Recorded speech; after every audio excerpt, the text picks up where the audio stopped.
Do you truly believe there's a place for you here? My mother-in-law's words sliced through the air as we sat in the restaurant, the aroma of the lavish meal before us tainted by her disdain. You're just a daughter-in-law, not blood, she added, a smirk playing on her lips. Her hand waved dismissively, a gesture that felt like an invitation to leave. Anger coursed through me, making my hands tremble as I pushed back my chair to stand. But before I could exit the room, she halted me with a raised hand. Wait. What about the bill? If you're leaving early, leave the money, she demanded, a smug expression on her face. I met her gaze with a defiant smile. Why would I pay for a stranger's bill? I retorted, my name is Maya, a 29-year-old office worker. My husband Tyrell and I were content in our relationship, except for one persistent problem, my overbearing mother-in-law. Living in close proximity to her, she invaded our lives, criticizing my cooking and homemaking skills. Uninvited, she'd barge in, pointing out every flaw, all while pretending to be a concerned mother. When I complained to Tyrell, he didn't believe me. In his eyes, his mother was just a loving parent, blind to her manipulations. As time passed, her intrusions grew worse. Armed with a key my husband had given her, she'd enter our home, criticizing and complaining about everything. She even tarnished my reputation with the neighbors, spreading lies about me.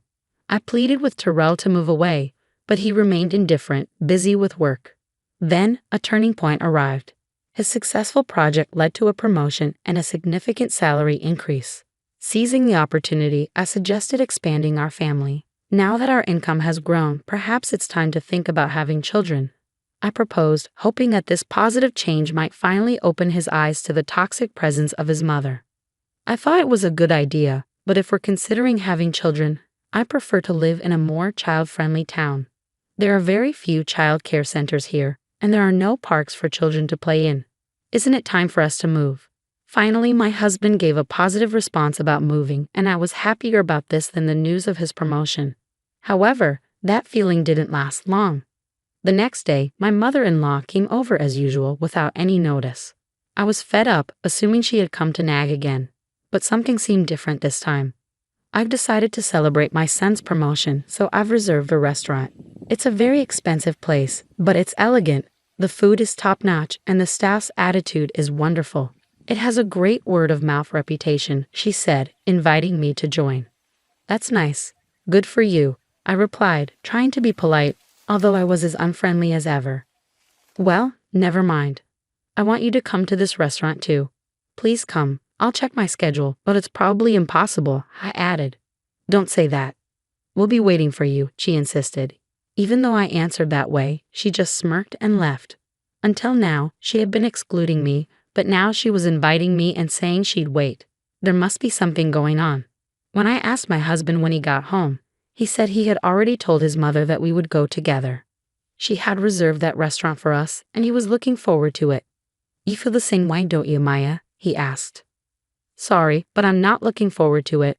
I don't know how much money it will cost at such an expensive place. I don't want to go. Just say I have urgent business and enjoy yourself. I replied, feeling apprehensive about the situation. Why are you thinking so negatively? Besides, it's not just us going to the restaurant. My brothers are bringing their wives too.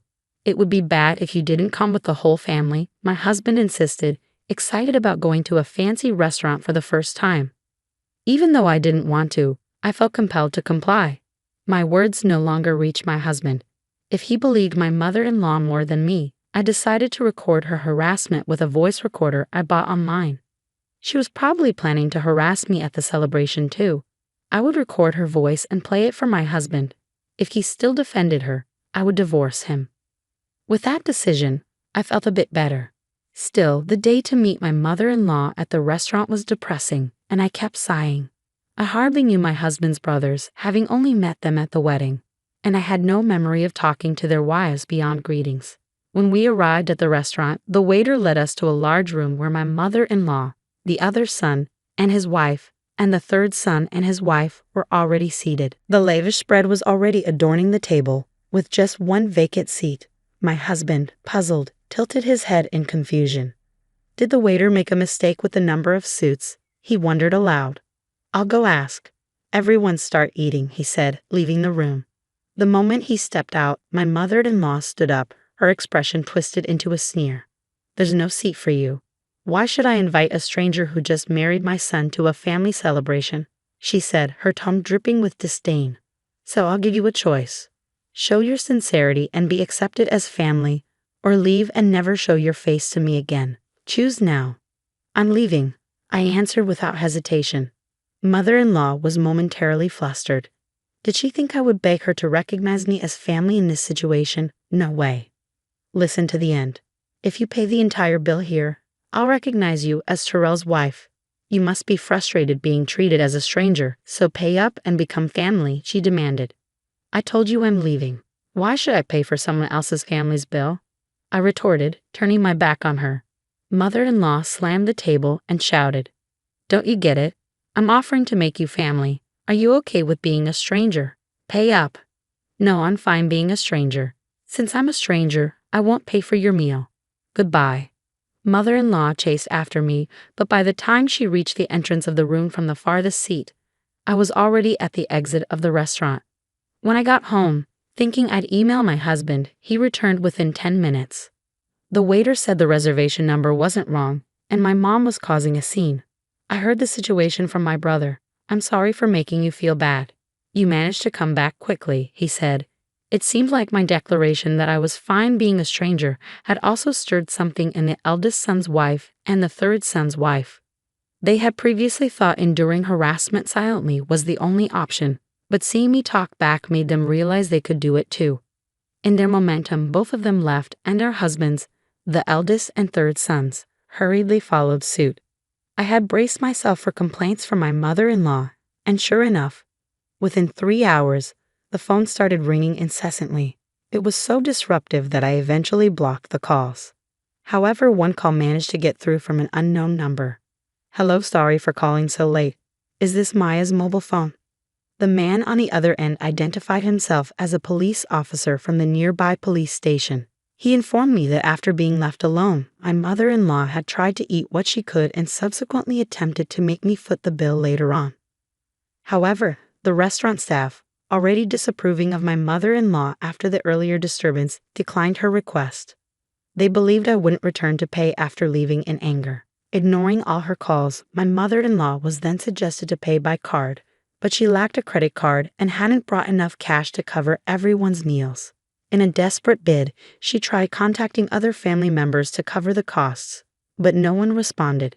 Frustrated and cornered, she started yelling, blaming me entirely for the situation. Her anger escalated, leading to a scene where she damaged expensive vases and flower pots at the restaurant. This chaos prompted the restaurant to call the police. The responding officers managed to calm down my furious mother-in-law, but she adamantly refused to accept any wrongdoing. The restaurant, not only unpaid but also burdened with a troublesome customer, sought help to escort her home. Feeling guilty about ignoring a call from the police, my husband and I reluctantly returned to the restaurant. Upon our arrival, my mother-in-law was being pacified by the police. The moment she spotted me, she raised her eyes and, crossing her arms, screamed, "You good for nothing. This situation happened because you didn't pay the bill. It's natural to help your mother, isn't it? Pay up now." I was utterly astonished when my mother-in-law uttered something almost threatening, even with the police present. They had clearly stated that if no one took her home, they would either escort her to her in-laws' house in a patrol car or arrest her for dining and dashing. "Please take her away, arrest her, or whatever it takes, just make her take responsibility," I said, my voice cold and resolute. Mother-in-law's eyes widened in shock at my words.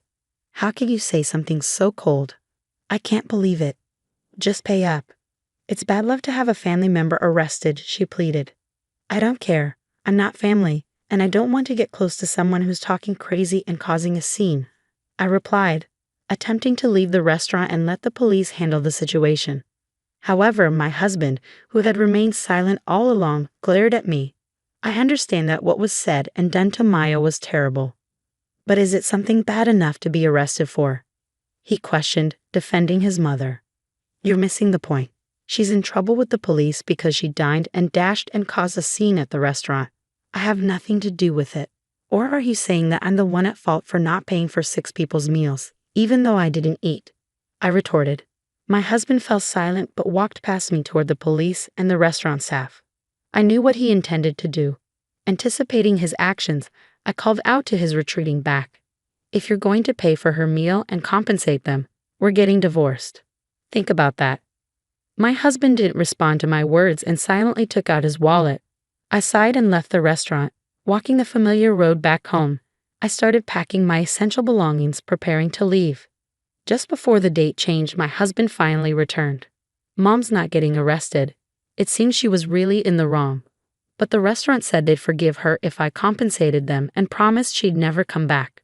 I didn't have nearly enough money, so I had my brothers come and help. "Oh, I'm so tired," he explained, his voice weary.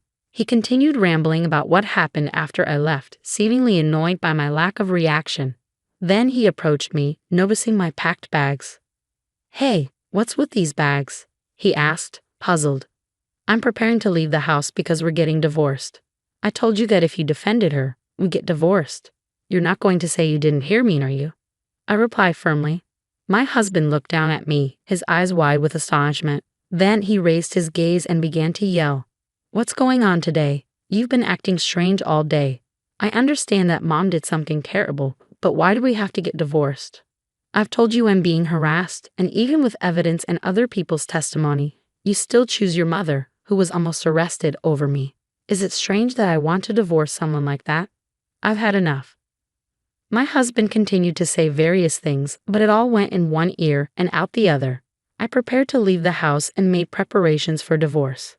The next morning, I immediately went to get the divorce papers. When I signed and handed them to my husband, he made a big fuss about not wanting to divorce. However, when I mentioned involving a lawyer, he reluctantly signed, and I submitted the papers right away. Finally, I was able to return to being a stranger. Afterward, my husband moved out of the house and went to live with his parents. Apparently, he had relied on me for most of the housework, so he couldn't manage it himself. As a result, the house became a mess. Disliking the dirty house, he canceled the apartment lease and decided to return to his parents' home. Additionally, the eldest and third sons faced similar outcomes. On the day when my husband called his brothers to help with the compensation, they each had a big fight with their wives. The wives protested that they didn't want to pay for something that was their mother's fault, but the brothers used their savings to assist their mother without consulting them. Moreover, the brothers believed mother-in-law's words, thinking they might get arrested because of their unreasonable wives. Their love cooled at the sight of them belittling me, and they were immediately confronted with the prospect of divorce. Both of them returned to their parents' homes, refusing to do housework. In the end, mother-in-law and her 3 childlike brothers also returned to the in-laws' house. Thanks to this situation, they became a subject of mockery among the neighbors, who spread the word that all the brothers were abandoned by their wives. Mother-in-law dismissed these rumors as nonsense, passionately defending her sons and blaming us wives for their failures. The husbands, hearing the story, smugly nodded, convinced that divorcing them was the right decision. However, my relationship with the neighbors remained decent, and nobody believed these tales. They were aware of mother-in-law's nasty personality and kept their distance, quietly laughing at her. Mother-in-law became known as a failed mother who couldn't educate her sons, while the husbands gained a reputation in the neighborhood as mama's boys who defended their mother instead of protecting their wives. Despite the furious attempts of mother-in-law and the husbands to contact me, I had changed all my contact information and moved to a new house. In the end, they couldn't find us, and they lived their lives constantly complaining. Since I'm no longer involved with mother-in-law and the others, my days have become enjoyable. Being free from the stress of dealing with her is a significant relief, and making new friends has also been wonderful. In fact, during the divorce process, I bonded with the ex-wives of the eldest and third sons over our shared grievances about mother-in-law. Now, we often go out for meals and enjoy shopping on weekends. In giving me such wonderful friends, I might even have to thank my ex-husband. The day after tomorrow, we're all planning to visit a new cafe. From now on, we can do what we want. It might sound obvious, but it feels more liberating than ever before. I want to lead my own life without getting involved with such toxic people, and I am genuinely grateful for the friendships I've found. I believe I would still be living alone if it weren't for them. The reason I'm not lonely now and the reason I can live happily is all thanks to them. I'm truly thankful, and I hope this relationship continues forever.